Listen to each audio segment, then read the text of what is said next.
لیکن نفاق کا موضوع بہت ہی پیچیدہ اور بہت مشکل موضوع ہے، لیکن چونکہ ہمارے دین میں اس روگ اور اس بیماری کے بارے میں یہ صراحت کر دی گئی ہے کہ منافقین جہنم کے سب سے نچلے طبقے میں ہوں گے۔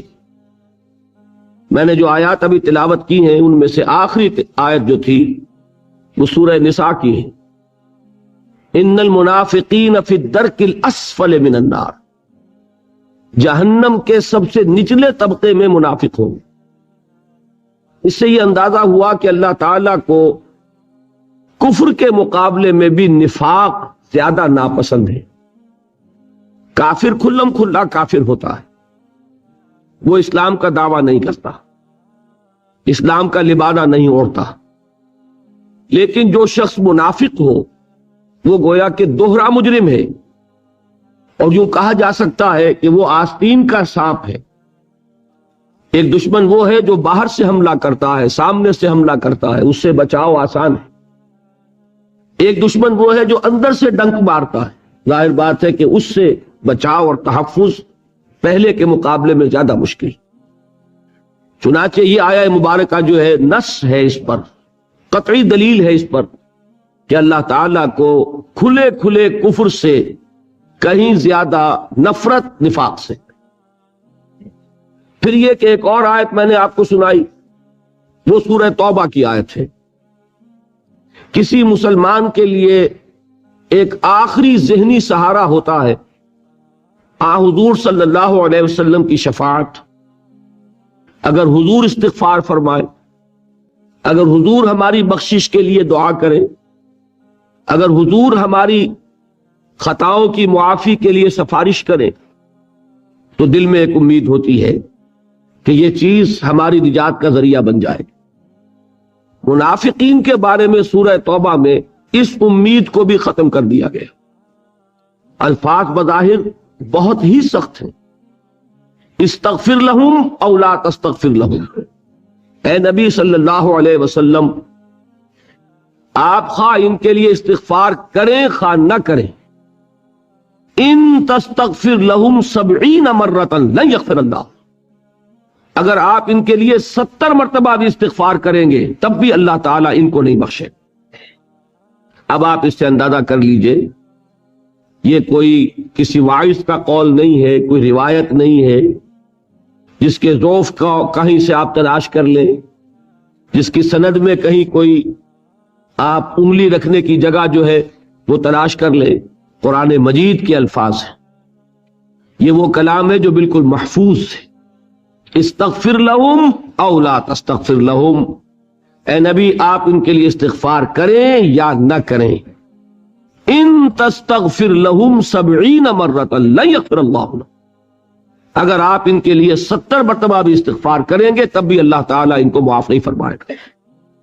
اور جب یہ آیت نازل ہوئی تو اس کی جو مفہوم کی شدت ہے اس کا آپ کو اس سے اندازہ ہونا چاہیے کہ حضور صلی اللہ علیہ وسلم جو سراپا رحمت اور شفقت تھے، آپ کی طبیعت میں رحمت، مودت، رافت، نرمی کوٹ کوٹ کر بھری ہوئی۔ 2 مرتبہ تو قرآن مجید میں اللہ تعالیٰ نے حضور کو خطاب کر کے فرمایا کہ اے نبی آپ کی نرمی کے مستحق اہل ایمان ہیں، لیکن آپ کے مزاج میں چونکہ نرمی ہے، شفقت ہے، تو کفار اور منافقین اس سے فائدہ اٹھا لیتے ہیں۔ 2 مرتبہ حضور سے کہا گیا یا ایھا النبی جاہد الکفار والمنافقین واغلظ علیہم ومأواہم جہنم وبئس المصیر، اے نبی صلی اللہ علیہ وسلم آپ اپنے مزاج کے خلاف ہی کریں، اپنی طبیعت پر جبر ہی کریں، لیکن ان کافروں اور منافقوں پر سختی کیجئے، ان کے ساتھ نرمی کے ساتھ پیش نہ آئیے، ان کا ٹھکانہ جہنم ہے اور وہ بہت برا ٹھکانہ ہے۔ تو حضور نے اپنے اسی مزاج کی رحمت اور رافت کی بنا پر فرمایا جب یہ آیت نازل ہوئی کہ معاملہ 70 مرتبہ کا نہیں ہے، اگر مجھے یہ امید ہوتی کہ میں 70 مرتبہ سے زیادہ استغفار کروں گا تو ان کو بخش دیا جائے گا تو میں کرتا۔ یعنی اس کے معنی کیا ہے کہ در حقیقت عدد 70 کا مراد نہیں ہے، بلکہ اللہ تعالیٰ نے مجھے روک دیا ہے اور مجھے بتا دیا ہے کہ کتنا بھی استغفار میں کروں ان منافقین کے لیے وہ ان کے لیے سود مند نہیں ہوگا. 70 نہیں 70,000 مرتبہ میں کرنے کو تیار ہوں اگر امید ہو. لیکن یہ ہے کہ در حقیقت اس کے معنی یہ ہے کہ کسی شکل میں بھی منافقین کے لیے مغفرت نہیں. اب ان دو چیزوں سے اندازہ ہو جانا چاہیے کہ کس قدر قابل حذر شے، کتنی خوف کے لائق ہے، انسان کو کتنا اس سے بچنا چاہیے. اس کے ساتھ ایک مغالطہ ہے جو ہمارے ذہنوں میں لاحق ہے. وہ مغالطہ کیا ہے کہ ہم یہ سمجھتے ہیں کہ منافق کوئی علیحدہ جنس ہے، کوئی علیحدہ نوع ہے. ہم تو منافق ہو ہی نہیں سکتے، ہم سے نفاق کا کیا سروکار. اچھی طرح سمجھیے اس بات کو کہ جب ہم ان آیات پر سے گزرتے ہیں، ان احادیث کو پڑھتے ہیں جن میں منافقین کے انجام کا ذکر ہے، تو ہم لرزتے نہیں. کیوں نہیں لرزتے؟ کہ ہم سمجھتے ہیں کہ منافقوں کا ذکر ہے، ہمارا تھوڑا ہی. یہ چیز وہ ہے کہ جس کی بنا پر جو ان آیات کی تاثیر ہونی چاہیے اس سے ہم محروم رہتے ہیں. وہ جو نظم سنائی تھی حافظ عرفان صاحب نے کہ آنکھیں ہیں کہ نم ہوتی ہی نہیں، کہنے کو تو ایک ایک محفل میں پڑھ پڑھ کے سنایا جاتا، قرآن پڑھا جا رہا ہے، آنکھوں میں نمی نہیں آ رہی، دل میں نرمی نہیں آ رہی. ایسی وعید والی آیتوں پر سے ہم گزرتے ہیں جس کو پڑھتے ہوئے سنتے ہوئے صحابہ کانپ جاتے تھے. ہمیں کچھ نہیں ہوتا، اس لیے کہ ہمارے ذہنوں میں یہ بیٹھا ہوا ہے، جیسا کہ میں نے عرض کیا، ہم تو بخشے بخشا ہیں، ہم سے کیا سروکار، یہ تو کافروں کی بات ہے. اسی طرح جہاں منافقین کا ذکر آتا ہے اس پر سے ہم سرسری طور پر اس لیے گزر جاتے ہیں کہ ہم تو منافق تھوڑا ہی، ہم سے کیا سروکار نفاق.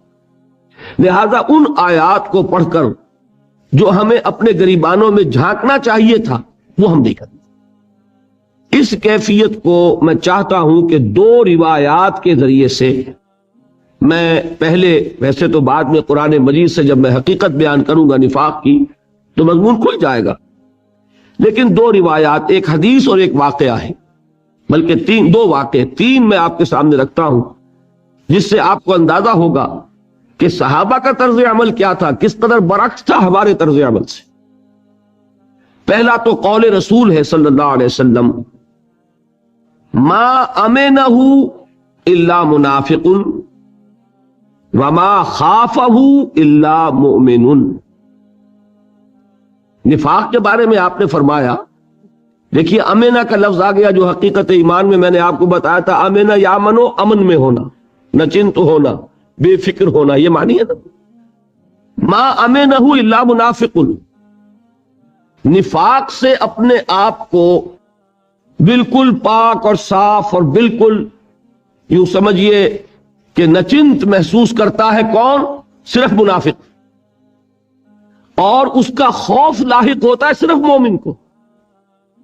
مومن کو خوف لاحق ہوگا کہ کہیں نفاق کا مجھ پر حملہ نہ ہو جائے. اس کی بالکل واضح میں بات آپ کو بتا دوں کہ جس کے پاس دولت ہوتی ہے اسے چوری کا ڈر ہوتا ہے، جس کے پاس ہے ہی کچھ نہیں اسے کیا چوری کا ڈر، پاؤں پھیلا کے سوئے گا. لیکن یہ کہ جس کی گٹھڑی میں کچھ مال ہے وہ تو ظاہر بات ہے کہ اطمینان سے نہیں سو سکتا، اسے فکر رہے گا کہ میں اس کی حفاظت کروں، کوئی چور ڈاکو نہ آ جائے. جس کے پاس ایمان ہوگا وہ ڈرے گا نفاق سے، اور جس کے پاس ایمان ہے نہیں اسے کائے کا خوف. یہ غالب نے جو کہا ہے بہت پیارا مصرع ہے کہ رہا کھٹکا نہ چوری کا، دعا دیتا ہوں رہزن کو. ایک مسافر کہیں جا رہا تھا، گٹھڑی میں کچھ مال تھا، رہزنوں نے لوٹ لیا. اب وہ کہتا ہے کہ اب میں دعا دے رہا ہوں رہزنوں کو کہ اب مجھے کسی چیز کی چنتا نہیں رہی، فکر نہیں رہی، اب میں پاؤں پھیلا کے سوؤں گا. اگر وہ گٹھڑی میرے پاس ہوتی تو میں کو آرام سے سو تھوڑے سکتا تھا. رہا کھٹکا نہ چوری کا، دعا دیتا ہوں رہزن کو. جو ہونا تھا ایک دفعہ ہو لیا، اب میرے لیے کوئی فکر، کوئی اندیشہ، کوئی دغدغہ، کوئی خوف نہیں رہا، اب میں پاؤں پھیلا کے سوؤں گا.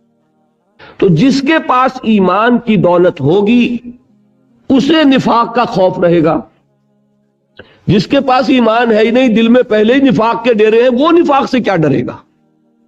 یہ ہے حضور کے اس فرمان کا نتیجہ، اس کے معنی کہ نفاق کا خوف ہوتا ہے اپنے بارے میں صرف صاحب ایمان کو، اور نفاق سے اپنے آپ کو بالکل محفوظ اور مامون اور مسئول سمجھتا ہے کون؟ منافق. ما امنہ الا منافق وما خافہ الا مومن. اب دو واقعات صحابہ کے سن لیجئے. حضرت حنظلہ ایک صحابی ہے رضی اللہ تعالی عنہ. ایک مرتبہ وہ گھر سے نکلے، عجیب کیفیت طاری ہے، کہتے جا رہے ہیں نافق حنظلہ نافق حنظلہ نافق حنظلہ. حنظلہ تو منافق ہو گیا، حنظلہ تو منافق ہو گیا، حنظلہ تو منافق ہو گیا. حضرت ابو بکر سے ملاقات ہوئی رضی اللہ تعالی عنہ. انہوں نے فرمایا حنظلہ کیا کہہ رہے ہو؟ حنظلہ تو منافق ہو گیا، نافق حنظلہ. بھائی کیا بات ہے، سمجھاؤ تو صحیح. انہوں نے کہا کہ میں نے یہ محسوس کیا ہے کہ میں جب حضور کی صحبت میں ہوتا ہوں، آپ کی محفل میں ہوتا ہوں، آپ کی مجلس میں ہوتا ہوں، میرے دل کی کیفیت کچھ اور ہوتی ہے. جب میں اپنے گھر بار میں آ کے لگ جاتا ہوں، کسی دھندے میں، کاروبار میں، دکان میں، باغ میں، تو وہ کیفیت نہیں رہتی. تو یہی تو نفاق ہے. اب دیکھیے یہ ان کی شدت احساس ہے.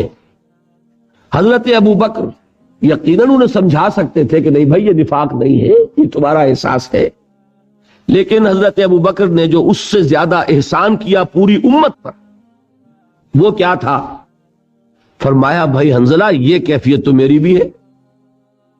دیکھیے جیسے میں نے حضور کے بارے میں فرمایا تھا نا، کوئی تصنع نہیں، کوئی تکلف نہیں، یہ نہیں کہ میں سپر ہیومن ہوں. آپ نے صاف فرمایا حضرت معاذ بن جبل سے کہ اگر سب اونگ گئے تو کوئی بات نہیں، انا کنت ناعسن، میں بھی اونگ رہا تھا، مجھ پر بھی اونگ طاری ہو گئی. یہ تو صرف اللہ کی شان ہے. لا تاخذہ سنۃ ولا نوم، نہ اسے نیند آ سکتی ہے اور نہ اسے اونگ آ سکتی ہے. باقی تو آئے گی، مجھے بھی آ گئی تھی.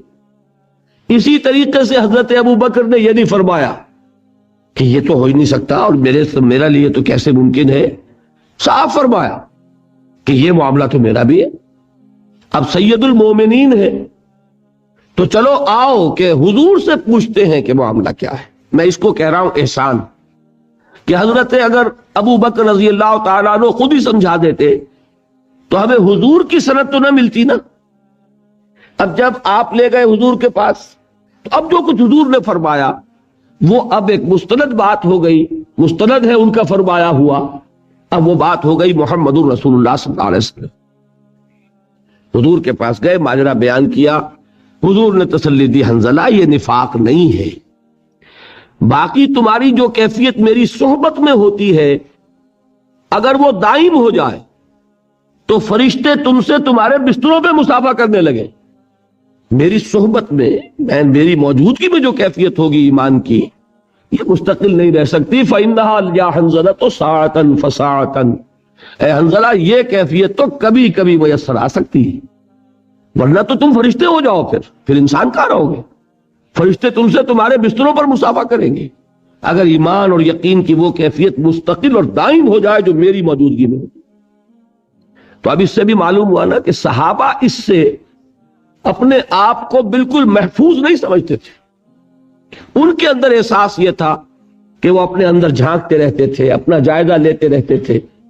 اتنا بھی فرق و تفاوت اگر محسوس کیا کہ ہمارے دل کی کیفیت جو ہے حضور کی مجلس میں اور ہوتی ہے اور گھر میں جا کر اور ہو جاتی ہے، تو اس کو بھی انہوں نے نفاق سے تعبیر کی. ایک اور واقعہ سنیے. بہرحال میں دوسروں کی بات اس وقت نہیں کر رہا. اہل سنت کے نزدیک صحابہ میں سب سے اونچی شخصیت حضرت ابو بکر ہے، پھر حضرت عمر ہے. آپ گویا کہ سیکنڈ ٹو ون ہے نا. صرف ان کا یہ واقعہ سنا رہا ہوں آپ کو کہ حضرت حذیفہ ابن یمان ایک صحابی ہیں رضی اللہ تعالی عنہ. حضور نے انہیں کچھ منافقین کے نام بتا دیے تھے. یہ واقعہ بہت اہم ہے. غزوہ تبوک سے حضور واپس تشریف لا رہے تھے.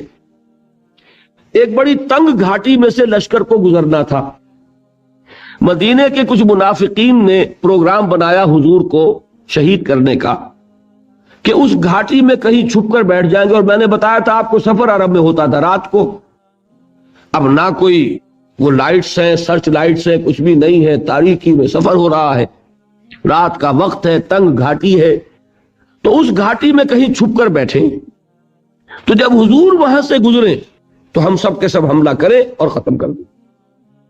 لہذا انہوں نے اپنی اسکیم کے اوپر عمل کیا، اور وہ چونکہ بہت تنگ جگہ تھی تو وہ ایک ایک اونٹ گزر رہا ہے، اور حضور کے ساتھ ایک دو صحابہ تھے کہ کسی نے نکیل پکڑی ہوئی ہے، اس اونٹ کی آگے چل رہا ہے، باقی یہ کہ لشکر میں فصل ہو گیا، جیسے میں نے اس واقعے میں بتایا تھا کہ لشکر منتشر ہو جاتا ہے، اسی لیے حضور کو تشویش ہوئی تھی کہ یہ کیا ہے۔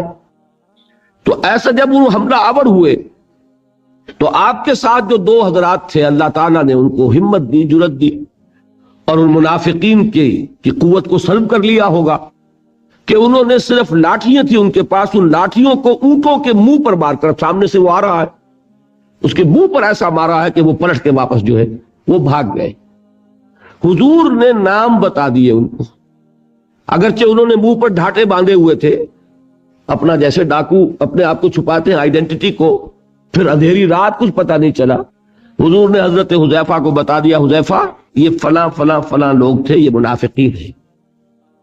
یہ کہنے کے ساتھ ہی آپ نے منع کر دیا کہ دیکھنا یہ نام بتانے کسی کو نہیں، کیوں؟ وہ میں بتا چکا ہوں آپ کو کہ منافق لیگل اینٹی نہیں ہے، منافق بھی مسلمان ہوتا ہے، فار آل لیگل پرپزز، قانون کے درجے میں وہ مسلمان۔ لہذا حضور نے سختی سے روک دیا حضرت حذیفہ کو کہ نام نہیں بتانے ان کے، میں نے تمہیں بتا دیے ہیں لیکن یہ راز رہے گا۔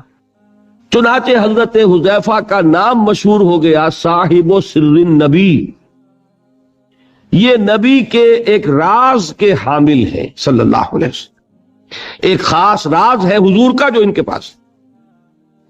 اب ان حذیفہ ابن یمان سے حضرت عمر یہ ایک مرتبہ سوال کرتے ہیں، یا حذیفہ تو انشدو کا باللہ، اے حذیفہ میں تمہیں اللہ کی قسم دے کر پوچھ رہا ہوں کہ کہیں میرا نام تو ان میں نہیں تھا۔ اب بتائیے کہ اس کے بعد کوئی امکان ہے تاب دیگرہ چہ رسد، اگر میں یا آپ اپنے آپ کو محفوظ سمجھیں تو مطلب یہ کہ پھر ہمارا کچھ طرز فکر اور ہے، ہماری ویلیوز اور ہیں، سوچنے کا انداز اور ہے۔ صحابہ کا بالکل برعکس تھا، انہوں نے کبھی اپنے آپ کو نفاق سے محفوظ نہیں سمجھا، ڈرتے رہتے تھے۔ حضور دعا تلقین فرماتے تھے، اللہم طہر قلوبنا من النفاق، اے اللہ ہمارے دلوں کو نفاق سے پاک کر دے۔ اول تو چھوت لگے نا، اور اگر اس بیماری کی چھوت لگ جائے تو اللہ تو ہی اس کو صاف کر دے اور ہمیں پاک کر دے۔ تو یہ ہے وہ کیفیت جو ایک بندہ مومن کی ہونی چاہیے۔ میں نے حضور کے اس قول سے بھی کہ ما امنہ الا منافق وما خافہ الا مومن، نفاق کا خوف ہوتا ہے صرف مومن کو، اور اس سے اپنے آپ کو محفوظ سمجھتا ہے، امن میں سمجھتا ہے صرف منافق۔ اور یہ دو واقعات ذہن میں رکھ لیجئے تو اس سے اندازہ ہوگا کہ ہمیں بھی اس بات کو بالکل یوں نہیں سمجھ لینا چاہیے یقین کے ساتھ کہ ہمارا نفاق سے کیا سروکار۔ ویسے جیسا کہ میں نے پہلے عرض کیا تھا الحمدللہ ہم منافق نہیں ہیں، لیکن یہ نہ سمجھیے کہ منافق ہو نہیں سکتے۔ آج کی کیفیت پر اللہ کا شکر ادا کیجئے، لیکن یہ کہ وہ چیز ہے کہ جو حملہ آور ہو سکتی ہے۔ آج کسی کو ٹی بی نہیں ہے، اس کی کیا گارنٹی ہے کہ کل نہیں ہو سکتی؟ تو دل میں انسان جھانکے، اول تو یہ کہ اپنے طرز عمل کا جائزہ لے، کہیں نفاق آ تو نہیں گیا، اگر محفوظ کرے کہ نہیں ہے تو پھر یہ ہے کہ کم سے کم آئندہ کے لیے اللہ سے دعا کرتا رہے۔ اس کے لیے ضروری ہوگا کہ سمجھیں کہ نفاق ہے کیا۔ جس مرض کی علامات آپ نہیں جانیں گے، آپ کو کیسے پتہ لگے گا کہ ہو گئی بیماری مجھے لاحق ہو گئی؟ جس کو ہم اپنی اصطلاح میں سمٹمز کہتے ہیں، انہی سے تشخیص ہوتی ہے نا۔ سمٹمز کیا ہے؟ اب یہ میں آپ کو دو حدیثوں سے سمجھانا چاہتا ہوں۔ اس کو ہمارے علماء نے نفاق عملی سے تعبیر کیا ہے، میں اپنی تقسیم تو بعد میں عرض کروں گا کہ میں کس طور سے سمجھانا چاہتا ہوں کہ نفاق کی قسمیں کیا ہیں، لیکن علماء نے ایک اور طریقے سے اس کو سمجھایا۔ بات سمجھانے کا فرق ہے، حقیقت وہی ایک ہے۔ انہوں نے یوں سمجھایا کہ ایک نفاق ہوتا ہے عقیدے کا نفاق، ایک ہوتا ہے عمل کا نفاق، نفاق عملی اور نفاق فی العقیدہ، یہ دو تقسیمیں کی ہیں۔ اور نفاق عملی سے تعبیر کیا ہے اس چیز کو کہ جو حضور صلی اللہ علیہ وسلم کی ان حدیثوں میں آئی ہے۔ یہ حدیثیں، اتفاق کی بات ہے کہ میں نے حال ہی میں ایک مضمون لکھا تھا جس کی 2 قسطوں میں اشاعت ہوئی جنگ میں، اس جمعے سے پہلے جو 2 جمعے تھے، اس میں نے ان احادیث کا اور آیات کا متن نہیں دیا تھا، صرف ترجمہ دیا تھا، شاید آپ کی نگاہوں سے گزرا ہو۔ اور اگر نہ گزرا ہو تو آپ اگر حاصل کر سکیں پرچے دیکھیے کہیں ردی میں پڑے ہوں گے. کوئی ایک تو 6 تاریخ کا جمعہ 6 دسمبر کا اور ایک 30 نومبر کا جمعہ، اس میں یہ مضمون ہے، اس میں یہ احادیث ان کا ترجمہ موجود ہے. تو میرے پاس چونکہ اس کی ایک کاپی تھی، میں اس کو آپ کو اب پورے متن کے ساتھ سنا رہا ہوں تاکہ آپ کو پورا اعتماد ہو جائے. ایک ہوتا ہے صرف مفہوم بیان کر دینا، آپ کو خیال ہو سکتا ہے پتہ نہیں مفہوم صحیح یاد رہا تھا کہ نہیں رہا تھا، لیکن جہاں الفاظ کوٹ کر دیے جائیں اب تو آپ کے لیے بہت سہولت ہے. دیکھیے ایک حدیث ہے، دونوں یہ حدیثیں جو میں سنا رہا ہوں آپ کو یہ متفق علیہ ہیں، یعنی بخاری میں بھی ہے مسلم میں بھی ہے. اور یہ میں پہلے کہہ چکا ہوں کہ حدیث کا کوئی درجہ اب اس سے اوپر نہیں. متفق علیہ روایت جس کو کہہ دیا جائے کہ جس کی صحت پر امام بخاری اور امام مسلم دونوں کا اتفاق ہے، اور یہ چوٹی کے محدثین ہیں، تو گویا کہ کوئی شک نہیں اب ہمیں ہو سکتا اس حدیث کی صحت میں، اس کے درست ہونے میں، حضور کے کلام ہونے میں کوئی کلام نہیں ہو سکتا. وہ دونوں روایتیں کیا ہیں؟ عن ابی ہریرہ، حضرت ابو ہریرہ رضی اللہ تعالیٰ عنہ سے روایت ہے، قال قال رسول اللہ صلی اللہ علیہ وسلم، کہ اللہ کے رسول صلی اللہ علیہ وسلم نے ارشاد فرمایا. اب یہاں سے حضور کا جو اپنا قول ہے شروع ہو رہا ہے. کیا ہے؟ آیت المنافق ثلاث، منافق کی 3 نشانیاں ہیں. کیا ہیں؟ اذا حدث کذب، جب بولے جھوٹ بولے. وَإِذَا وَعَدَ أَخْلَفَ، جب وعدہ کرے خلاف ورزی کرے. وَإِذَا اؤْتُمِنَ خَانَ، اور جب اس کے پاس امانت رکھوائی جائے خیانت کرے. یہ الفاظ تو ہیں بخاری اور مسلم دونوں کے. آیت المنافق ثلاث، منافق کی نشانیاں 3 ہیں، جب بولے جھوٹ بولے، وعدہ کرے خلاف ورزی کرے، امانت رکھوائی جائے خیانت کرے. اس کی جو روایت آئی ہے مسلم شریف میں، اس میں مزید الفاظ یہ ہیں وَإِن صَامَ وَصَلَّى وَزَعَمَ أَنَّهُ مُسْلِمٌ، خواہ ایسا شخص نماز پڑھتا ہو، روزہ رکھتا ہو، پورا یقین رکھتا ہو کہ میں مسلمان ہوں، اگر یہ چیزیں اس میں موجود ہے تو وہ منافق ہے. اس میں تو بہت زور پیدا ہوگی. وَإِن صَامَ، خواہ وہ نماز روزہ رکھتا ہو، وَصَلَّى، اور نماز پڑھتا ہو، وَزَعَمَ أَنَّهُ مُسْلِمٌ، اور اسے زعم ہو کہ وہ مسلمان ہے، لیکن یہ کہ اگر یہ 3 صفات اس میں ہے وہ منافق. دوسری حدیث سنیے، یہ بھی متفق علیہ. اس کے راوی ہیں حضرت عمر کے صاحبزادے عبداللہ رضی اللہ تعالی عنہما. وعن عبداللہ ابن عمرو، نہیں، یہ حضرت عمرو ابن العاص کے صاحبزادے ہیں. ایک حضرت عمر ہیں خلیفہ ثانی جن کا واقعہ میں نے آپ کو سنایا، وہ عمر ہیں. ایک عمرو ابن العاص ہیں جو گورنر تھے مصر کے، اس میں واو آتا ہے، لوگ عمرو پڑھ دیتے ہیں اس کو، وہ غلط ہے. عمرو واو نہیں بولے گا اور عین پر زبر ہے. یہ ہے عمر، حضرت عمر رضی اللہ تعالی عنہ خلیفہ ثانی فاروق اعظم، اور وہ ہے عمرو ابن العاص، میم پر جزم ہے عین پر زبر ہے. تو حضرت عمرو ابن العاص کے بیٹے کے نام بھی عبداللہ ہے. ان کی روایت ہے قال قال رسول اللہ صلی اللہ علیہ وسلم، وہ فرماتے ہیں کہ نبی اکرم صلی اللہ علیہ وسلم نے ارشاد فرمایا، اربعن، 4 خصلتیں ایسی ہیں، من کن فیہ کان منافقا خالصا، کہ جس میں وہ 4 ہوں گی وہ تو کٹر منافق ہوگا، خالص منافق. اب کوئی لفظ مشکل نہیں ہے اس میں، اربع یہ آپ سب جانتے ہیں، 4 چیزیں. من کن فیہ، جس میں وہ ہوں گی، کانا منافقا خالصا، وہ خالص منافق ہوگا. اس خالص کا ہماری زبان میں کٹر جو ہے وہ صحیح مفہوم ہے. ومن کانت فیہ خصلۃ، اور جس میں ان میں سے ایک خصلت ہوگی، منہن، ان میں سے، کانت فیہ خصلۃ من النفاق، تو اس میں نفاق کی ایک خصلت ہوئی. اب اس کو آپ خود کیلکولیٹ کر لیجئے، 4 سے 100% منافق ہو گیا تو 1 سے 25% ہو گیا، 2 ہے تو 50% منافق ہے، 3 ہے تو 75% منافق ہے. یہ تو اس کے ہیں فل ان دی بلینکس. حضور نے 2 چیزیں بیان فرما دی، جس میں 4 ہے وہ تو منافق ہے خالص. 100%. جس میں ایک خصلت ہے اس میں اسی نسبت سے نفاق موجود ہے. وہ 4 کیا ہیں؟ 3 تو وہی ہیں جو اس حدیث میں آئی، ایک مزید. فرمایا اذا اؤتمنا خانہ، جو وہاں آخری تھی وہ یہاں شروع میں ہے. جب اس کے پاس امانت رکھوائی جائے تو وہ خیانت کرے. وَإِذَا حَدَّثَ كَذَبَ، جب وہ بولے جھوٹ بولے. وَإِذَا عَاهَدَ غَدَرَ، جب کوئی معاہدہ کرے تو بے وفائی کرے، معاہدے کی خلاف ورزی کرے. اور چوتھا بس سنیے، وَإِذَا خَاصَبَ فَجَرَ، جب کہیں جھگڑ پڑے کسی سے تو آپے سے باہر ہو جائے، کنٹرول نہ رہے اسے اپنے اوپر، اس کو زبان پر کنٹرول نہ رہے کہ جو منہ میں آئے بک دے، جو زبان پر آ جائے کہہ دے، اور جذبات پر قابو نہ رکھ سکے. آخر اختلاف تو ہو ہی جاتا ہے، لیکن یہ کہ اختلاف میں بھی انسان وہ ہے کہ جو اپنے آپ کو قابو میں رکھے. تو یہاں چوتھی صفت یہ بیان کی، اذا خاصم فجر. فجر کے معنی پھٹنا. یہ فجر جو ہے پاؤ پھٹنے کو فجر کہتے ہیں. رات کی تاریکی کا پردہ چاک ہوتا ہے اور وہ دھاری نمودار ہوتی ہے، فجر ہے.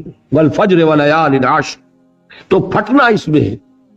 اسی طرح آپ نے پڑھا ہوگا قرآن میں فانفجرت منہ اثنتا عشرۃ عینا، وہ چٹان پر جب عصا پڑا تھا حضرت موسیٰ علیہ السلام کا تو اس میں سے پھوٹ بہے 12 چشمے.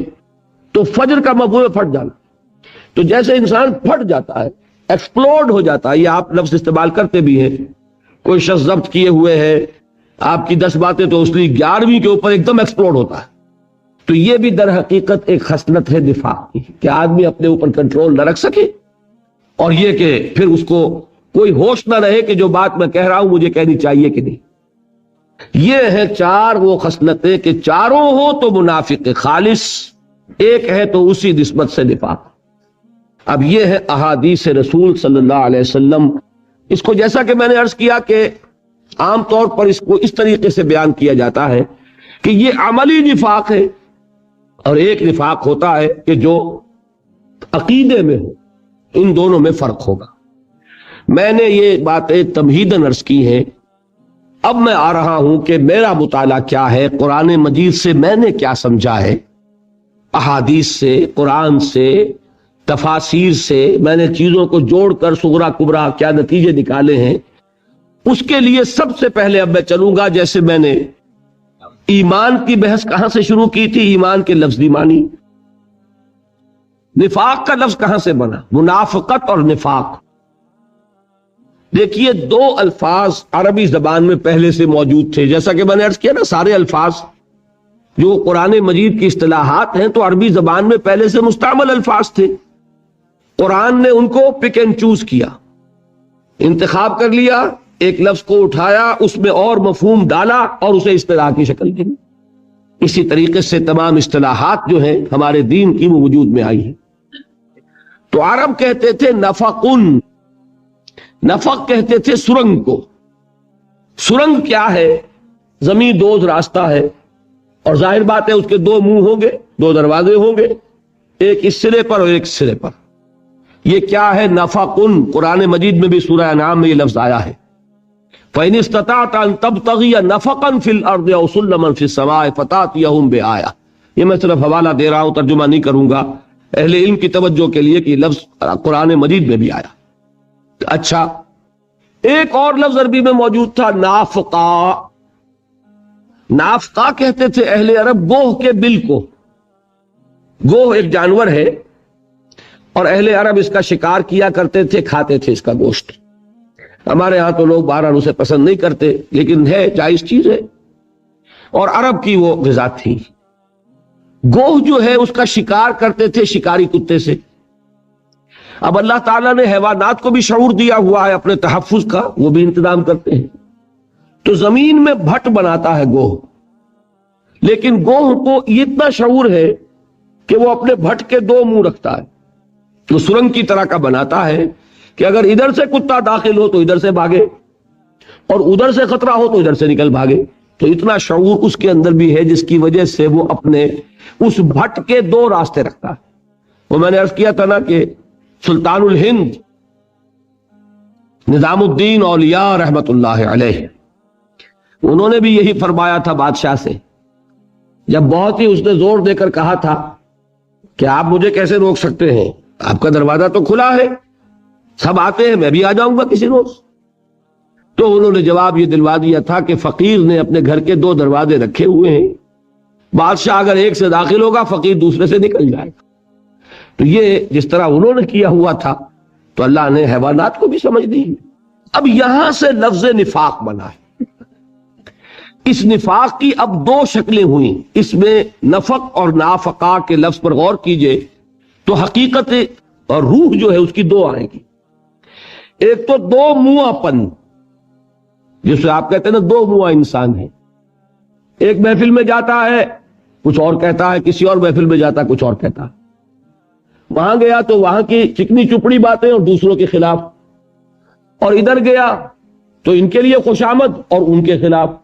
یہ 2 منہ پن جو ہے یہ گویا کہ نفاق کی اصل حقیقت ہے۔ میں نے جو آیات آپ کو پڑھ کے سنائی تھی سورہ بقرہ کی، اس میں بھی یہ کیفیت آئی ہے۔ وَإِذَا لَقُوا الَّذِينَ آمَنُوا قَالُوا آمَنَّا، جب یہ اہل ایمان سے ملتے ہیں تو کہتے ہیں ہم بھی ایمان لائے ہیں، ہم بھی مسلمان ہیں، ہم بھی صاحب ایمان ہیں، ہم آپ کے ساتھی ہیں۔ وَإِذَا خَلَوْا إِلَىٰ شَيَاطِينِهِمْ قَالُوا إِنَّا مَعَكُمْ إِنَّمَا نَحْنُ مُسْتَهْزِئُونَ، اور جب وہ اپنے لیڈروں کے پاس جاتے ہیں، اپنے سرکشوں کے پاس، اور وہ جب ان سے سوال کرتے ہیں بھائی تم فلاں سے مسلمان سے مل رہے تھے اس وقت، کیا تم اب ان کے ساتھ شامل ہو گئے؟ تو وہ کہتے ہیں نہیں جی ہم تو آپ کے ساتھ ہیں، ان سے تو مذاق کرتے ہیں، پاگل بناتے ہیں انہیں، تھوڑا سا الو بنا رہے ہیں ہم انہیں۔ انما نحن مستہزئون اللہ یستہزئ بہم ویمدہم فی طغیانہم یعمہون، حقیقت یہ کہ اللہ ان کا مذاق اڑا رہا ہے اور انہیں ان کی سرکشی کے اندر کھینچ رہا ہے۔ وہ سمجھ رہے ہیں ہم کامیاب ہو رہے ہیں، ہمیں کوئی خطرہ نہیں رہا، جبکہ حقیقت میں وہ اپنے آپ کو ہلاکت اور بربادی میں ڈال چکے۔ یہ 2 منہ پن جو ہے، جو نفق میں بھی ہے نافقہ میں بھی ہے، یہ منافق کا ایک وصف ہے۔ لیکن ذرا گہرائی میں اتریے کہ اصل شے جو ہے اس کی روح وہ ہے اپنی حفاظت، بچاؤ۔ کہ ایک انسان تو وہ ہوتا ہے کہ اس نے جو چیز قبول کر لی، خرچ بعد آباد، اب جو ہو سو ہو، اب تو میں اس کشتی میں بیٹھ گیا ہوں، کشتی تیرے گی تو میں تیروں گا، یہ ڈوبتی ہے تو ڈوبوں گا، ماں کشتی درا بنداختے۔ ایک ہوتا ہے انسان کہ جو کسی راستے پر چلنا بھی چاہتا ہے لیکن خطرہ کوئی مول نہیں لینا چاہتا۔ وہ جو اقبال نے نقشہ کھینچا ہے، بڑا پیارا شعر ہے، تو بچا بچا کے نہ رکھ اسے، تیرا آئینہ ہے وہ آئینہ کہ شکستہ ہو تو عزیز تر ہے نگاہ آئینہ ساز۔ یہ جو کیفیت ہے تحفظ، جان بچانا، مال بچانا۔ اب آپ نے جو اتنے دن تقریریں سنی، دین کا تقاضا کیا ہے؟ جان کھپاؤ مال کھپاؤ، جان بھی پیاری مال بھی محبوب۔ انسان نہ جان کھپانا چاہتا نہ مال کھپانا چاہتا ہے، جان کھپاتا ہے تو مال کمانے کے لیے کھپاتا ہے تاکہ میں اور زیادہ الہاکم التکاثر حتی زرتم المقابر۔ اللہ کے لیے، اس کے دین کے لیے مال کھپائے تو مال بھی گیا، جان کھپائے تو اس جان سے مال بنا سکتا تھا تو گھاٹا ہی گھاٹا۔ یہ جو تحفظ ہے، بچا بچا کر رکھنا جان اور مال کو، یہ در حقیقت نفاق کی اصل روح، یہ جڑ ہے، یہ بنیاد۔ تو ابھی میں نے صرف لفظ کی حقیقت اور اس سے جو ایک ریفلیکشن ہوئی کہ یہ لفظ بنا کہاں سے، اس سے اس کی جو اصل روح ہے اس کی طرف جو رہنمائی ہوئی وہ آپ کے سامنے رکھا۔ نفقن اور نافقہ، اس سے بنا نفاق اور منافقت۔ اس کی ظاہری شکل کیا ہے؟ 2 منہ پن، اور حقیقت کیا ہے؟ جان اور مال کو بچانا بجائے کھپانے کے اور لگانے کے، اللہ کے لیے اور اللہ کے دین کے۔ اب سمجھیے تیسری بات، میرے نزدیک جو زیادہ ایک بہتر اور صحیح ایک تعبیر ہوگی اور جدید ذہن کی سمجھ میں آئے گی، وہ کیا ہے کہ ایک نفاق ہے ارادی اور شعوری، جان بوجھ کر نفاق۔ ایک نفاق ہے غیر ارادی، غیر شعوری، جس میں انسان کو بھی پتہ نہیں چلتا کہ میں منافق، اس لیے کہ اس نے ارادہ نہیں کیا۔ یہ 2 نفاق ہے اصل میں۔ ان 2 نفاقوں میں سے پہلا جو ہے اس کو بڑی آسانی سے آپ سمجھ لیں گے۔ فرض کیجئے کوئی شخص ہندوستان کا ہندو یا سکھ، میں نے پہلے بھی مثال آپ کو دی تھی، وہ جاسوس بن کر پاکستان میں آتا ہے، کوئی یہودی جاسوس بن کر عرب میں آتا ہے۔ وہ دو یہودی جو حضور کے جسد اطہر کو نکالنے کے لیے آئے تھے، مسلمان بن کے آئے تھے کہ نہیں؟ وہ تو نور الدین زنگی کو خواب میں حضور نظر آئے اور آپ نے فرمایا کہ دو کتے مجھے پریشان کر رہے ہیں۔ تب اس نے 3 مرتبہ جب خواب دیکھا، پہلے سوچا ایسے ہی میرا خیال ہوگا، نبی تو نہیں تھا نا، نبی کا خواب تو ہوتا 100% صحیح، کسی دوسرے انسان کا خواب صحیح بھی ہو سکتا ہے، غلط بھی ہو سکتا ہے۔ لیکن جب 3 مرتبہ حضور صلی اللہ علیہ وسلم کی زیارت ہوئی اور آپ نے یہ فرمایا تو پھر اس نے رخت سفر باندھ لیا، مدینے پہنچ گیا۔ وہ آپ نے سنا ہوگا واقعہ، اس میں وقت میں آپ کا نہیں لینا چاہتا۔ تو وہ کیا تھے تو منافق، اور یہ ارادی منافق تھے، بنے ہوئے کیا تھے؟ مسلمان ہی نہیں، اولیاء اللہ بنے ہوئے تھے۔ وہ واقعہ تو آپ نے پڑھا ہوگا نا، کہ ان کی شکلیں دکھا دی گئی حضور کو، اب اس کو نور الدین زنگی کو، اب نور الدین زنگی آیا مدینے میں، وہ آدمی نہیں مل رہے، وہ اس نے یہ کیا کہ باہر پڑاؤ ڈالا، اعلان کر دیا کہ مدینے کی پوری آبادی کی دعوت ہے، کوئی نہ رہے گا پیچھے، سب آئے، میری طرف سے دعوت ہے، کھانا کھائے۔ اب کھڑا ہے، دیکھ رہا ہے، جو آ رہا ہے اسے دیکھ رہا ہے، وہ نظر نہیں آ رہے۔ پوچھا بھائی اب کوئی رہ تو نہیں گیا؟ اب بتایا گیا جی 2 درویش ہیں، اولیاء اللہ ہیں، وہ تو بڑے پہنچے ہوئے ہیں، بہت نیک ہیں، ان کو کسی سے سروکار نہیں، عابد و زاہد ہیں، وہ تو بس عبادت کرتے ہیں، اپنے ہی گھر میں رہتے ہیں، کہیں ہلتے جلتے نہیں۔ اب اتنا روب انہوں نے اپنی عبادت کا اور زہد کا اور ولی اللہ کا اور نیکی کا گاٹھا ہوا۔ انہوں نے کہا ہو نہ ہو وہی 2 ہیں، بلاؤ انہیں۔ اب بادشاہ کی طرف سے طلبی ہوئی، بلائے گئے تو گھر کی تلاشی لی گئی، بڑی مشکل سے ان کے مسلح کے نیچے سے اٹھایا تو وہاں سے وہ سرنگ کا دہانہ ان کا نکلا۔ وہ کیا کرتے تھے؟ رات بھر کھودتے تھے اور مشک جو ہے پانی کی مشک، اس میں مٹی بھر کر جا کر پھینک آتے تھے۔ لوگ سمجھتے تھے پانی لینے جا رہے ہیں درویش اللہ کے بندے، اور وہ جا کر مٹی باہر پھینکتے تھے، اور ہوتے ہوتے وہ حضور صلی اللہ علیہ وسلم کے روضے کی دیوار کے قریب پہنچ چکے۔ تو اب یہ دیکھیے کتنا وقت انہیں لگا ہوگا۔ انہیں نہ صرف مسلمان سمجھا جا رہا ہے بلکہ ولی اللہ سمجھا جا رہا ہے، بڑے اللہ کا سیدھا لوگ ہے کیا حقیقت میں؟ منافق، اور منافق بھی ارادی منافق۔ انہیں پتا ہے کہ ہم ایک دن کے لیے بھی ایمان نہیں لائے، ہم تو یہ لبادہ ہم نے جان بوجھ کر اوڑھا ہے صرف مسلمانوں کو دھوکہ دینے کے لیے۔ اسی طرح میں نے کہا تھا ہو سکتا ہے کوئی ہندو کوئی سکھ وہ ختنہ بھی کرا کے آئے گا، نماز پڑھ کے پوری سیکھ کے آئے گا، صورتیں بھی سیکھ کر آئے گا۔ ہو سکتا ہے کسی سرحدی دیہات میں سے کسی مسجد میں کوئی شخص بیٹھا ہوا ہو امام بن کر، اور وہ ہو جاسوس، وہ تو کبھی کھلے گی بات تو پتہ چلے گا۔ تو یہ کون ہے؟ یہ شخص منافق ہے، ایمان تو نہیں ہے نا۔ ایمان اور اہل ایمان کی تو دشمنی ہے دل میں، جڑیں تو کھودنے کے لیے آئے ہیں، لیکن اپنے آپ کو قانوناً انہوں نے مسلمان ظاہر کیا ہوا ہے۔ اس کی ایک مثال حضور کے زمانے میں بھی آئی۔ یہ بات سمجھ میں نہ آتی اگر یہ مثال قرآن میں سورہ آل عمران میں موجود نہ ہوتی۔ یہودی آپ کو معلوم ہے بہت ذہین، بہت فتین قوم ہے یہ دوسری بات ہے کہ وہ ان کی ذہانت جو ہے وہ الٹے رخ پر چلتی ہے، سازش میں نہایت ماہر قوم۔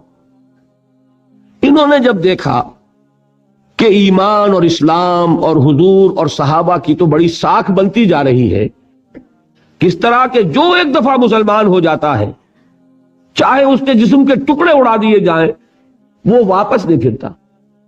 اب اس سے بن رہی ہے کہ نہیں ساکھ کہ واقعتاً کوئی لذت ایسی ہے، لذت عبادہ نہ دانی بخدا تانا چشی، یہ کوئی ایسی لذت ہے کہ جو چکھنے ہی سے تعلق رکھتی ہے، ورنہ سوچئے انسان کو جان بہت عزیز ہے۔ اب میں نے کل جو آپ کو بتایا حضرت سمیہ نے کیسے جان دی، حضرت یاسر نے کیسے جان دی رضی اللہ تعالی عنہما، حضرت بلال نے کیسی سختیاں جھیلی، حضرت خباب بن الارت نے کیسی سختیاں جھیلی۔ تو اس کا مطلب ہوا کہ کوئی چیز ہے ایمان، کوئی ایسی حقیقت ہے فطرت انسانی کی جانی پہچانی اور محبوب شے کہ انسان اس کے لیے جان بھی دینے کو تیار ہے۔ تو یہ ساکھ کس شے کی بن رہی ہے؟ ایمان کی۔ انہوں نے کہا ٹھیک ہے اس ساکھ کو ختم کرنے کے لیے ایک تدبیر کرو، صبح کے وقت ایمان کا اعلان کر دو بھائی ہم بھی ایمان لے آئے۔ اب فرض کیجئے کہ علماء یہود میں سے کوئی اعلان کریں 2-3 آج حاضر ہو جائے فجر کی نماز کے فوراً بعد حضور کی خدمت میں، حضور ہمیں کلمہ پڑھا لیجئے، ہم مسلمانوں میں کتنی خوشی ہوئی ہوگی کہ یہ ہمیں ساتھی مل گئے، یہود کے علماء میں سے آ گئے، ٹھیک. لیکن ان کی نیت کیا تھی کہ صبح کو ایمان لاؤ، شام کو مرتد ہو جاؤ. اس سے یقیناً لوگ سوچیں گے کہ تو بڑے فرشتہ سیرت لوگ تھے، بڑے اچھے ارادوں سے آئے تھے، بھائی یہ قریب رہے. اور میں یہ سمجھتا ہوں قرآن میں تو یہ الفاظ نہیں ہے، لیکن میں ایک اندازہ کر رہا ہوں کہ وہ دن بھر ضرور حضور کے قریب ترین رہے ہوں گے اپنی اس سازش کے اندر اثر پیدا کرنے کے لیے، کہ یہ جو اتنی دیر حضور کی صحبت انہوں نے اختیار کی، ظہر تک بیٹھے رہے، پھر عصر کے فوراً بعد آ گئے تھے، یہ کوئی نہ کوئی خرابی دیکھی ہوگی نا آخر جو واپس گئے. تو کسی نہ کسی کے دل میں تو ایک دغدغہ پیدا کر دیں گے کہ نہیں. اس لیے کہ شک پیدا کرنا یہ بڑا آسان ہے. یہ تدبیر انہوں نے کی. یہ الفاظ سورہ آل عمران میں موجود ہے، وَقَالَتْ طَائِفَةٌ مِّنْ أَهْلِ الْكِتَابِ، اہل کتاب کے گروہ نے یہ کہا، یہ طے کیا، آمنوا بالذی انزل علی الذین آمنوا وجہ النہار، اہل ایمان پر جو چیز نازل ہوئی ہے یعنی قرآن پر ایمان لاؤ صبح کے وقت. قرآن پر ایمان لانے کے معنی کیا؟ حضور پر ایمان، حضور کی نبوت و رسالت کو تسلیم کریں. وَاکْفُرُوا آخِرَهُ، اسی دن کے آخری حصے میں جا کر کفر کر دو. لعلہم یرجعون، شاید کہ یہ بھی لوٹ آئیں. اندر سے جا کے 2-4 کے دل میں تو شک ڈال کے کھینچ کے لائیں گے کہ نہیں، اور 2-4 کو بھی ہلا دیا تو وہ ساکھ تو ختم ہو جائے گی نا، کہ جو ایک دفعہ ایمان لے آئے وہ واپس نہیں پھرتا. یہ سازش ہے جس کا ذکر ہے قرآن میں. اب آپ سوچئے، یہ تو میں نے جو یہودیوں کی مثال دی ہے، وہ نور الدین زنگی والے، انہوں نے تو کئی مہینے لگائے ہوں گے. یہ صرف چند گھنٹے رہے ایمان میں، قانونی ایمان میں. ظہر کی نماز پڑھی ہوگی حضور کی امامت میں، عصر کی نماز پڑھی ہوگی، اور بہت قریب بیٹھے ہوں گے. تو لوگوں نے کیا سمجھا انہیں؟ مسلمان. حقیقت میں تو مسلمان نہیں ہے. انہوں نے ایمان کی لذت ایک لمحے کے لیے بھی نہیں چکھی. وہ تو کفر ہی کے ساتھ آئے تھے، کفر ہی کے ساتھ چلے گئے، کفر ہی میں رہے، قانوناً مسلمان رہے. فرض کیجئے اس وقت میں کوئی مر جاتا ان میں سے، تو حضور اس کی نماز جنازہ پڑھاتے کہ نہیں پڑھاتے؟ اگر ظہر عصر کے درمیان ان میں سے کسی ایک کی موت آ جاتی تو وہ قانوناً مسلمان تھا، اس کی نماز جنازہ حضور پڑھاتے. لیکن یہ کہ وہ جانتے ہیں خوب اچھی طرح کہ ہم مسلمان نہیں، انہیں پتا ہے کہ ہم نے یہ لبادہ اڑا ہے فریب کے لیے، دھوکے کے لیے. تو یہ 3 مثالیں ہو گئیں، ایک حضور کے زمانے سے، ایک نور الدین زنگی کے زمانے سے، اور ایک میں نے مثال دے دی آج بھی ہو سکتا ہے کہ ایسا ہو رہا ہو. تو یہ کیا ہے؟ یہ شعوری نفاق ہے، ارادی نفاق ہے. اس کو وہ شخص خود جانتا ہے کہ میں منافق ہوں، میں مسلمان نہیں ہوں، میں مومن نہیں ہوں. تو یہ تو ہوا شعوری نفاق یا ارادی نفاق. یہ میں آپ کو بتا دوں کہ یہ نفاق بہت کم ہوتا ہے. قرآن مجید میں جس نفاق کا ذکر ہے اکثر و بیشتر وہ یہ نہیں ہے، وہ دوسرا ہے. وہ دوسرا کیا ہے؟ غیر شعوری، غیر ارادی نفاق. مجھے اور آپ کو جو سمجھنا ہے، اور جس پر حضرت عمر یہ سوچ رہے ہیں کہ کہیں میں تو نہیں، وہ کون سا ہو سکتا ہے؟ ارادی تو نہیں ہو سکتا نا. وہ کوئی ہو سکتا ہے کہ میرے تحت شعور میں کوئی چیز ایسی تو نہیں آ گئی، میں جانوں بھی نہیں اور مجھے پتا بھی نہ چلے اور ڈاکہ پڑ جائے میری دولت پر. ایسا تو نہیں ہے. حنظلہ جو ہے اپنے بارے میں جو پریشان ہو رہے ہیں نفاق کے، تو ظاہر ہے وہ ارادی نفاق کے بارے میں تو نہیں ہو رہے نا، اس کا تو کوئی سوال ہی پیدا نہیں ہوتا. انہیں اگر کوئی فکر ہے کہیں غیر شعوری طور پر میں منافق تو نہیں بنتا چلا جا رہا. تو ہمیں جس نفاق کو پہچاننا ہے اور سمجھنا ہے وہ در حقیقت یہ دوسرا نفاق. اور قرآن مجید میں اکثر و بیشتر جہاں ذکر ہے منافقین کا، وہ اسی قسم کے منافق. یہ نفاق کیا ہے اس کو سمجھنے کے لیے اب ذرا تھوڑا سا ایک مسئلہ سمجھیے. اس نفاق کی ایک قسم اور بڑی قسم. دیکھیے، سب لوگ برابر نہیں ہوتے اپنی قوت ارادی میں. جیسے جسمانی طور پر کوئی کمزور، کوئی قوی، اسی طریقے سے کوئی زیادہ ذہین، کوئی کم ذہین. میں کودن نہیں کہتا، احمق نہیں کہتا، کم ذہین تو مان لیں گے نا. اسی طریقے سے قوت ارادی جو ہوتی ہے نا انسان میں، اس میں بھی کمی اور بیشی ہے. اب فرض کیجئے اس کو جب تک ایک انقلابی حیثیت سے نہیں سمجھیں گے دین کے معاملے کو، یہ نفاق سمجھ میں نہیں آئے گا۔ دین ایک انقلابی دعوت ہے، دین پر ایمان لاتے ہی مصیبت آتی ہے، مشکلات آتی ہے، حرام کو چھوڑنا پڑتا ہے۔ شعوری طور پر آج طے کیجئے تو آپ کو سود چھوڑنا پڑے گا کہ نہیں؟ آپ نے لمبے چوڑے کاروبار بچھا رکھے ہیں، بڑے اونچے اونچے دبیس قسم کے، جس میں پورے پورے پاؤں دھس جائیں، ایسے قالین آپ نے بچھا رکھے ہیں، تو یہ سب بساط الٹنی پڑے گی کہ نہیں؟ کوئی رشوت سے، کوئی اسمگلنگ سے، کوئی سود سے، کوئی کسی اور کام سے۔ تو یہ معاملہ جان لیجئے، پھر دین چاہتا ہے مجھے غالب کرو۔ اب دین کو غالب کرنے میں جان کھپتی ہے کہ نہیں؟ اور جان پیاری ہے۔ کہا جاتا ہے لاؤ اللہ کے راستے میں مال صرف کرو، مال پیارا ہے کہ نہیں؟ مال پیارا ہے۔ یہاں آتا ہے اصل مسئلہ کہ ایک تو وہ قوی ہمت لوگ ہوتے ہیں جو ایمان لائے اور اس کے بعد ان کی قوت ارادی اتنی مضبوط ہے کہ ہر چہ باد آباد۔ اب جو کوئی چاہے کہے، جو استہزاء ہو، جو تمسخر ہو، جو مذاق اڑے، میں کل بیان کر چکا ہوں حضور کا کیسے کیسے مذاق اڑا ہے۔ پھر جو تکلیف آئے، جو ایذا ہو، جس طرح ستایا جائے، ہر چہ باد آباد۔ ماں کشتی درا بنداختین، ایک ڈیسیژن ہے کہ ان صلاتی و نسکی و محیایا و مماتی للہ رب العالمین۔ میں نے تو اپنی جس طرح میری نماز اور قربانی اللہ کے لیے، اپنی زندگی اور موت اللہ کے حوالے کر دی۔ کل میں نے آیت آپ کو سنائی تھی، ان اللہ اشترى من المؤمنین انفسهم واموالهم بان لهم الجنہ یقاتلون فی سبیل اللہ فیقتلون ویقتلون۔ اللہ تو اہل ایمان سے ان کی جانیں اور مال خرید چکا ہے جنت کے عوض، لہذا اب وہ بالکل نچنت ہو کر اللہ کی راہ میں قتال کرتے ہیں۔ جان میری تھوڑی ہے، میں تو دے چکا اللہ کو پہلے ہی، آج جائے کل جائے فرق کیا پڑا، میں تو دے چکا، مال تو میں دے چکا، اللہ جب چاہے لے لے۔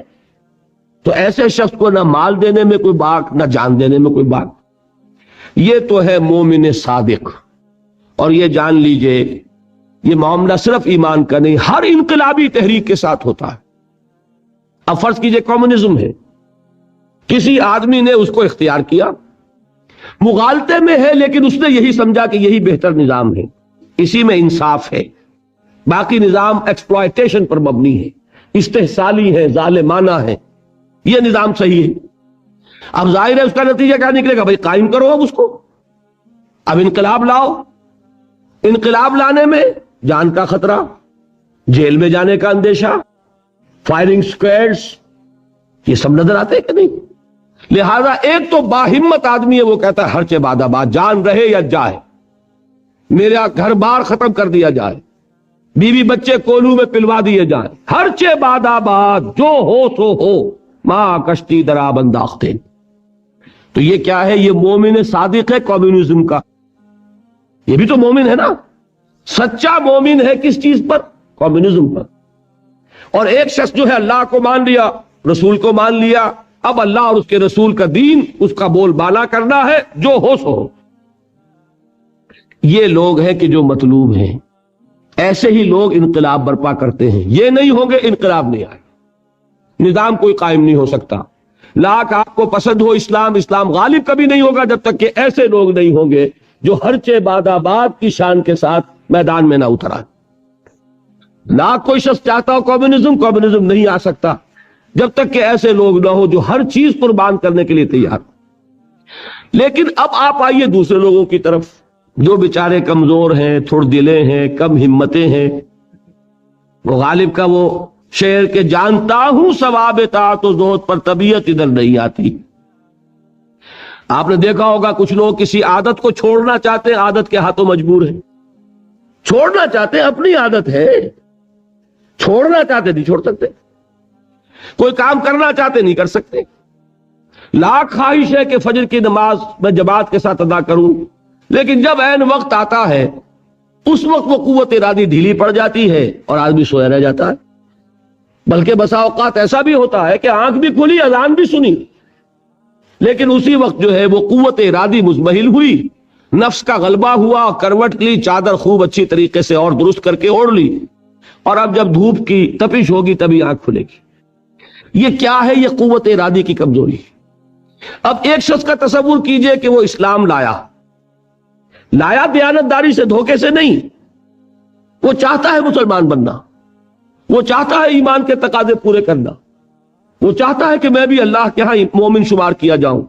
وہ سورہ حجرات کی آیات، مومن تو صرف وہ ہے انما المؤمنون الذین آمنوا باللہ ورسولہ ثم لم یرتابوا وجاہدوا باموالہم وانفسہم فی سبیل اللہ اولئک ھم الصادقون۔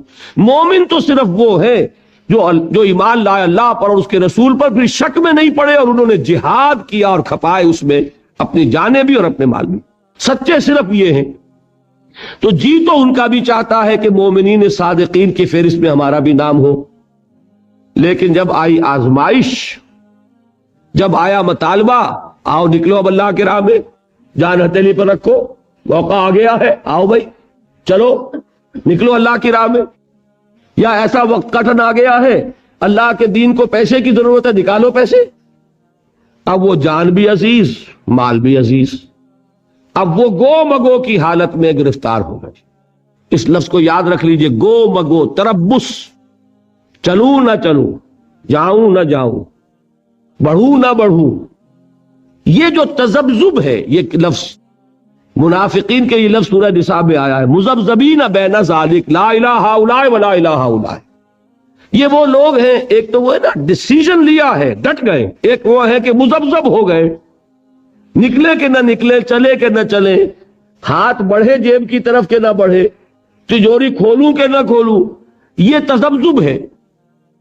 اس میں اگر کبھی ایسا ہو گیا کہ دین کے مطالبے میں آدمی پیچھے رہ گیا، بزدلی دکھائی، پیٹھ دکھا دی، گھر میں دولت رکھی ہے اور اللہ کی راہ میں صرف نہیں کی، اب کیا ہوگا؟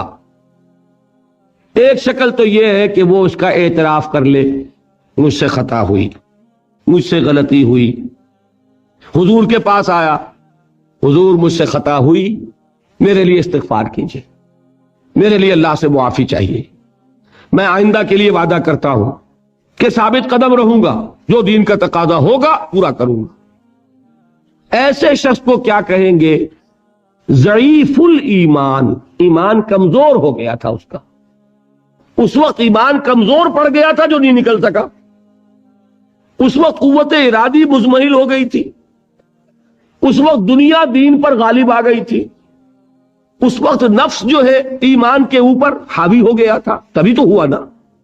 اس کو کیا کہیں گے؟ ضعف ایمان۔ کب تک؟ جب تک اعتراف ہو اپنی خطا کا، تقصیر کو تسلیم کیا جائے، کوتاہی کو مانا جائے، اس پر استغفار ہو، اس پر معافی کی طلب کی جائے، اس وقت تک کیا ہے؟ ضعف ایمان۔ لیکن اگلی سٹیج آتی ہے، اب 3 سٹیجز ہیں نفاق کی، یہاں تک تو ہے ایمان، آگے اب نفاق کی صنعت شروع ہو جائے گی، اور یہ سمجھ لیجئے کہ نفاق گویا کہ ٹی بی کے مرض کی طرح ایک مرض ہے، ایک روگ ہے۔ آپ نے، چونکہ میں اس لیے یہ مثال دے رہا ہوں کہ یہ عام طور پر آپ نے سنا ہوگا 3 سٹیجز ہیں ٹی بی کی، فرسٹ سٹیج، سیکنڈ سٹیج اور تھرڈ سٹیج میں پہنچ کے پھر اب تو خیر علاج زیادہ اس وقت ہو چکا ہے، ادویات بہت مؤثر ہیں، لیکن پہلے جب تک ہم بھی پریکٹس کر رہے تھے، جب تک اس وقت تک تھرڈ سٹیج میں پہنچے ہوئے شخص کے بارے میں امید نہیں رہتی تھی کہ اب اس کی شفا ہوگی۔ اب یہی ہے کہ جتنا کھینچ جائے۔ تو اسی طریقے سے نوٹ کیجئے گا 3 سٹیجز آئیں گی اس مرض کی، وہ میں ابھی بیان کر رہا ہوں۔ پہلی سٹیج کیا ہے کہ کئی مرتبہ اعتراف کرنے کے بعد آدمی کا نفس آمادہ کرتا ہے کہ میاں کیوں ہر دفعہ اپنے آپ کو ذلیل کرواتے ہو لوگوں کے سامنے، جھوٹ بول دو، جی یہ عذر تھا، یہ مجبوری تھی، یہ کمزوری تھی، کمزوری نہیں، یہ میرے لیے رکاوٹ تھی، خدا کی قسم میں تو آنا نہیں، ابھی اس کو بھی چھوڑیے، یہ سیکنڈ سٹیج میں آئے گا، میں تو آنا چاہتا تھا، میں نے پوری تیاری کر لی تھی، پوری آمادگی تھی، کیا کروں عین وقت پر بیوی بیمار پڑ گئی، فلاں یہ ہو گیا، یہ مصیبت آ گئی، اس کی وجہ سے میں نہیں آ سکا۔ اس میں کیا ہوا کہ عزت تو بچ گئی، عزت نفس انسان کی بچ گئی، لیکن جھوٹ بول، یہاں جھوٹ سے یوں سمجھیے اب یہ ضعف ایمان نہیں رہا، یہ نفاق شروع ہو گیا۔ جب کئی مرتبہ یہ بات ہو جائے گی تو اب لوگوں کے نگاہوں میں اعتبار کم ہو جائے گا، یہ ہر دفعہ انہیں کوئی مجبوری ہو جاتی ہے، یہ ہر دفعہ ہی کوئی عذر لے کر کھڑے ہوتے. لہذا اب ضرورت پیش آتی ہے جھوٹی قسموں کی. خدا کی قسم کھا کر کہہ رہا ہوں، آپ میرا اعتبار نہیں کر رہے، میں خدا کو گواہ بنا کر کہہ رہا ہوں کہ یہ مجبوری تھی اور یہ مجھے تکلیف تھی اور یہ میری مشکل تھی، ورنہ میں بالکل تیار تھا، میں آپ سے آگے جاتا. آپ کیا سمجھتے ہیں؟ یہاں جب جھوٹی قسمیں شروع ہوئی، اب یہ مرض دوسری سٹیج میں آ گیا. لیکن یہ بات جان لیجئے، ان دونوں سٹیجز میں ابھی شفا کا امکان ہے، واپس آ سکتا ہے انسان اگر متنبع ہو جائے اپنے اس مرض پر اور چاہے اس کی اصلاح کرنا تو کر سکتا ہے. یہی وجہ ہے آپ دیکھیں گے قرآن مجید میں یہ حکمت ہے اللہ کی. سورہ بقرہ میں نفاق کا ذکر ہے، نام لے کر نہیں. وَمِنَ النَّاسِ مَن يُؤْمِنُ بِاللَّهِ مَن يَقُولُ آمَنَّا بِاللَّهِ وَبِالْيَوْمِ الْآخِرِ وَمَا هُم بِمُؤْمِنِينَ. پورا رکوع جو ہے یہ آپ تمام مفسرین کو دیکھیے گا، وہ بتاتے ہیں یہ منافقین کے لیے لفظ نفاق کہیں نہیں آیا. کیا فرمایا؟ فی قلوبہم مرض فزادہم اللہ مرضا. ان کے دلوں میں ایک روگ ہے، بیماری ہے، اور اللہ نے ان کے اس مرض کو بڑھا دیا. یہ اللہ کی سنت ہے. آپ ہدایت کی طرف آئیں گے، اللہ آپ کی ہدایت میں اضافہ کرے گا. نیکی کی طرف آئیں گے، ایک نیکی کریں گے 10 نیکیوں کی مزید توفیق ملے گی. غلط راستے کی طرف جائیں گے، اللہ اس راستے کو آپ کے لیے آسان کر دے گا. جاؤ دفعہ ہونے دو اس کو جدھر جاتا ہے. ایک برا کام کریں گے 10 برائیوں کا راستہ اور کھل جائے گا. ایک بے حیائی کریں گے 10 بے حیائیاں آسان ہو جائیں گی. نفاق کا راستہ اختیار کریں گے، اللہ اسی کو آگے آپ کے لیے کھول دے گا. تو یہ ہے وہ قاعدہ و قانون کہ فی قلوبہم مرض فزادہم اللہ مرضا ولہم عذاب علیم بما کانوا یکذبون. ان کے دلوں میں ایک روگ ہے، اللہ نے ان کے روگ کو بڑھا دیا ہے، اور ان کے لیے دردناک عذاب ہے اس جھوٹ کی بدولت جو یہ بول رہے ہیں. دیکھا لفظ جھوٹ ان دونوں حدیثوں میں بھی، اذا حدث کذب، جھوٹ کو ایک اہم علامت بیان کیا گیا. یہاں بھی وہی لفظ جھوٹ آ رہا. فی قلوبہم مرض فزادہم اللہ مرضا ولہم عذاب علیم بما کانوا یکسبون. اچھا، اب سورہ منافقین کی آیات بھی میں نے آپ کو سنائی تھی، یہ ہے 28ویں پارے میں. لیکن یہ کب نازل ہوئی ہے؟ یہ کافی دیر کے بعد نازل ہوئی. یہاں اب لفظ منافقین کا استعمال کیا گیا. یہاں سورہ بقرہ میں منافق کا لفظ نہیں ہے. خبردار کر دیا گیا کہ ایک شخص اپنے اگر گریبان میں جھانکے اور مجھے محسوس ہو کہ یہ کیفیت میرے اندر ہے تو اگر اصلاح کر سکتا ہے تو کر لے. ابھی پہلی سٹیج ہے، دوسری سٹیج ہے، ابھی اصلاح ہو سکتی ہے. لیکن اگر یہ کہیں تیسری سٹیج میں پہنچ گئی بات، پھر اصلاح نہیں ہو سکے گی. سورہ منافقون میں دیکھیے کیا فرمایا، اذا جاءک المنافقون، اے نبی جب آپ کے پاس منافق آتے ہیں، قالوا نشہد انک لرسول اللہ، وہ کہتے ہیں ہم گواہی دیتے ہیں، ہم گواہ ہیں. اور گواہی اور قسم ایک ہی چیز ہے، یہ میں بیان کر چکا ہوں سورۃ العصر کے ضمن میں. والعصر زمانے کی قسم ہے یا زمانہ گواہ ہے. تو وہ کہتے ہیں ہم گواہ ہیں کہ آپ اللہ کے رسول ہیں. اب اس پر تبصرہ دیکھیے اللہ نے کتنا پیارا فرمایا، واللہ یعلم انک لرسول، اور اللہ خوب جانتا ہے محمد کہ آپ اس کے رسول ہیں صلی اللہ علیہ وسلم. بلکہ میں ترجمہ یہ کیا کرتا ہوں ترجمانی. ترجمہ تو یہ ہے جو میں نے بیان کیا. ترجمانی کیا ہوگی؟ اللہ سے بڑھ کر کس کو معلوم ہے کہ آپ اس کے رسول ہیں. لیکن واللہ یشہد ان المنافقین لکاذبون، اللہ گواہی دیتا ہے کہ یہ منافق جھوٹ بول رہے ہیں.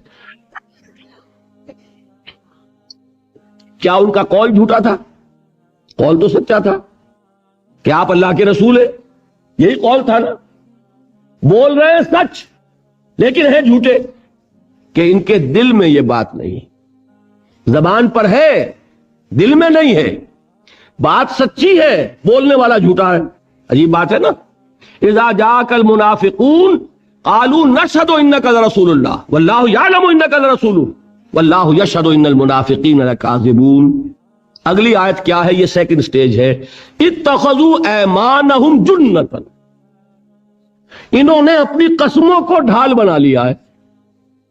جب پوچھا کیوں نہیں گئے بھائی، احد میں کیوں نہیں پہنچے، کیوں نہیں فلاں موقع پر تمہاری ڈیوٹی لگائی گئی تھی پہرے پر، کیوں نہیں پہنچے؟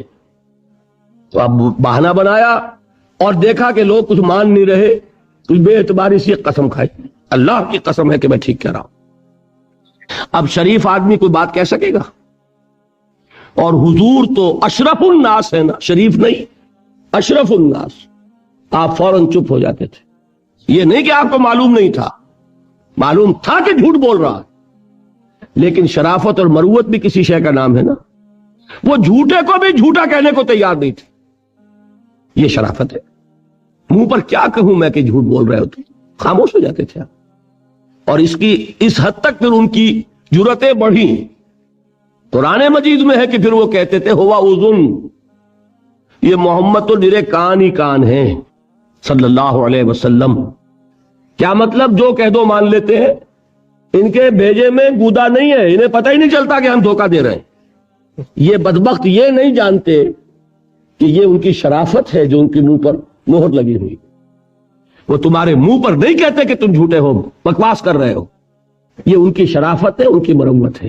لیکن اس کا نتیجہ کیا نکالا ہوا اذن، یعنی کیا مطلب؟ کان ہے، کان میں تو بات آ جاتی ہے۔ اب یہ دماغ کا کام ہے نا، دیکھے کہ صحیح ہے کہ غلط ہے، وہ دماغ نہیں ان کے پاس۔ معاذ اللہ ثم معاذ اللہ، ایسے ایسے تانے یہ بدبخت دیتے تھے۔ بہرحال دوسری سے سمجھ میں آ گئی، اتخذوا ایمانہم جنۃ فصدوا عن سبیل اللہ انہم ساء ما كانوا یعملون، انہوں نے اپنی قسموں کو ڈھال بنا لیا ہے اور اللہ کے راستے سے رک گئے ہیں۔ اللہ کا راستہ کون سا تھا؟ سبیل اللہ، جہاد، جان کھپاؤ، مال کھپاؤ، اللہ کا بول بالا کرو، اللہ کی سربلندی کے لیے گردنیں کٹواؤ۔ یقاتلون فی سبیل اللہ فیقتلون ویقتلون، اللہ کی راہ میں قتال کرتے ہیں، قتل کرتے بھی ہیں، قتل ہوتے بھی ہیں۔ پورا کا پورا مال حضرت ابوبکر رضی اللہ تعالیٰ عنہ نے جھاڑو پھیر کر گھر میں حضور کے قدموں میں لا کر ڈال دیا کہ نہیں؟ ایمان کا تقاضا تو یہ ہے۔ تو فرمایا اتخذوا ایمانہم جنۃ فصدوا عن سبیل اللہ، اللہ کے راستے سے رکنے کے لیے انہوں نے اپنی قسموں کو اپنی ڈھال بنا لیا۔ یہ عذر ہے، یہ مجبوری ہے، یہ معاملہ ہے، اس لیے ہم نہیں جا سکتے، ہمیں آپ رعایت دے دیجئے، ہمیں اجازت دے دیجئے۔ اور حضور کا معاملہ یہ ہے کہ ٹھیک ہے بھائی آپ جائیے، جس پر قرآن مجید میں سورہ توبہ میں حضور سے یہ بھی کہا ہے اللہ نے، عفا اللہ عنک لما اذنت لہم، اے نبی اللہ نے آپ کو معاف فرما دیا، یا اللہ آپ کو معاف کرے، یہ دونوں ترجمے ہو سکتے ہیں۔ آپ نے ان کو کیوں اجازت دی؟ آپ نے ان کا جھوٹا بہانہ کیوں تسلیم کر لیا؟ آپ فرماتے کہ نہیں، تمہارا عذر قابل قبول نہیں، تمہیں چلنا پڑے گا۔ جانا انہوں نے پھر بھی نہیں تھا، لیکن ان کے جھوٹ کا پردہ تو چاک ہو جاتا تھا۔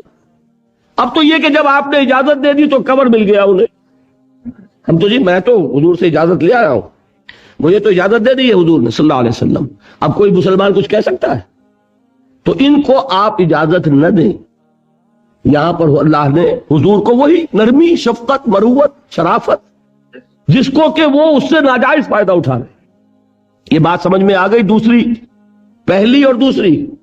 اب تیسری کیا ہے؟ یہ ہے ذرا تھوڑی سی باریک بات، ذرا نفسیاتی اس کا پس منظر ہے، سمجھنا ہوگا۔ ہوتا کیا ہے؟ دیکھیے میں نے پہلے عرض کر دیا تھا، یہ سارا معاملہ ایک انقلابی اور جہادی تصور سے سمجھ میں آئے گا، ورنہ سمجھ میں آ ہی نہیں سکتا۔ صرف نماز روزہ ہے، اس میں جان کا اندیشہ نہیں، مال کا اندیشہ نہیں، نفاق کیسے کھل کر سامنے آئے گا؟ یہ تو سارا وہیں آتا ہے جہاں جان اور مال کو آنچ آتی ہے، جہاں تقاضا ہو رہا ہو جان اور مال کا، وہاں یہ بات کھلے گی نا۔ ورنہ نمازیں تو عبداللہ ابن ابی پڑھتا تھا حضور کے پیچھے، نماز حضور کے پیچھے مسجد نبوی میں 50,000 نماز کے برابر ایک نماز، وہ تو ہمارے لیے ہے جو حضور کی امامت میں ادا کی، وہ تو 50 لاکھ نمازوں کے برابر ایک نماز ہے۔ لیکن یہ کہ وہ نفاق تو نفاق ہی ہے، چاہے وہ نماز 50 لاکھ نمازوں والی نماز پڑھ رہا ہو۔ تو یہ بات جان لیجئے کہ نماز سے اس نے کبھی انکار نہیں کیا۔ کہاں جان پہ آتی تھی؟ غزوہ احد میں گیا اور 300 آدمی لے کر واپس آ گیا، یہ ہے خطرہ۔ جان یہاں جاتی ہے نا، آنچ یہاں ہے، جان کو مال کو، اپنے ساتھیوں کو، کچھ اور ضعیف ایمان والے جو مسلمان ہوں گے اس کے ورگلانے میں آ گئے، ان کو کھینچ کے واپس لے آئے۔ تو یہ اصل میں جب یہ بات بڑھے گی تو انسان میں غیر شعوری طور پر ایک دشمنی پیدا ہو جائے گی، کن سے؟ صادق الایمان لوگوں سے۔ یہ ہے کہ جو ہمیں ذلیل کرواتے ہیں۔ اگر سب ہی ایک جیسے ہو جائیں، تو نہ کوئی آگے رہا نہ پیچھے رہا. ان کو جب پکارا جاتا ہے فوراً چل دیتے ہیں. نہ انہیں جان کا کوئی خیال، نہ انہیں مال کا کوئی خیال، نہ اہل و عیال کا کوئی خیال، نہ گھر بار کا کوئی خیال. یہ فینیٹکس، یہ دیوانے، ان کی مت ماری گئی ہے. یہ الفاظ ہیں ان کے، غر ہؤلاء دینہم، ان کے دین نے ان کی مت مار دی. انہیں کچھ پتا نہیں، نہ دائیں دیکھیں نہ بائیں دیکھیں، نہ خطرے کو دیکھیں نہ رزق کو ناپیں، نہ یہ دیکھیں کہ جان جاتی ہے کہ مال جاتا ہے. جو محمد کہتے ہیں صلی اللہ علیہ وسلم حاضر ہیں. اب یہ جب پکارا گیا کہ آؤ، اور کچھ لوگ تو بڑھ گئے کچھ رہ گئے، تو بڑھنے والوں کی وجہ سے نمایاں ہوئے رہنے والے. ٹھیک ہے، اگر یہ بھی بیٹھے رہتے تو ہم ذلیل نہ ہوتے.